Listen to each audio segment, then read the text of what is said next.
तर women's day निमित्त सगळ्यांकडेच काही ना काही सेलिब्रेशन झालेलंच असेल आणि मी व्हॉट्सअपचे बरेचसे स्टेटस देखील बघितले, तर सगळ्यांचं काही ना काही स्टेटस दिसतच होतं सेलिब्रेशनचं. पण मी कुठलंही सेलिब्रेशन न करता म्हटलं चला साधं सिंपल असे शेंगोळे बनवूया आणि उरलेल्या पिठापासूनच 2-3 धपाटे देखील बनवूया.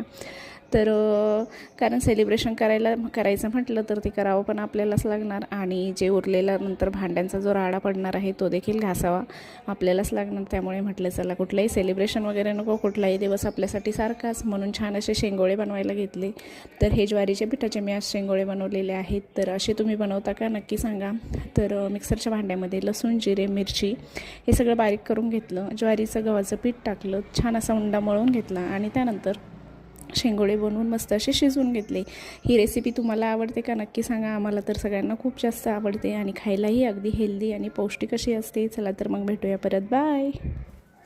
तर वुमन्स डे निमित्त सगळ्यांकडेच काही ना काही सेलिब्रेशन झालेलंच असेल आणि मी व्हॉट्सअपचे बरेचसे स्टेटस देखील बघितले, तर सगळ्यांचं काही ना काही स्टेटस दिसतच होतं सेलिब्रेशनचं. पण मी कुठलंही सेलिब्रेशन न करता म्हटलं चला साधं सिंपल असे शेंगोळे बनवूया आणि उरलेल्या पिठापासूनच 2-3 धपाटे देखील बनवूया.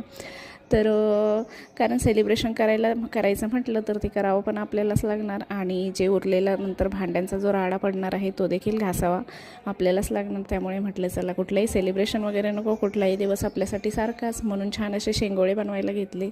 तर हे ज्वारीच्या पिठाचे मी आज शेंगोळे बनवलेले आहेत. तर असे तुम्ही बनवता का नक्की सांगा.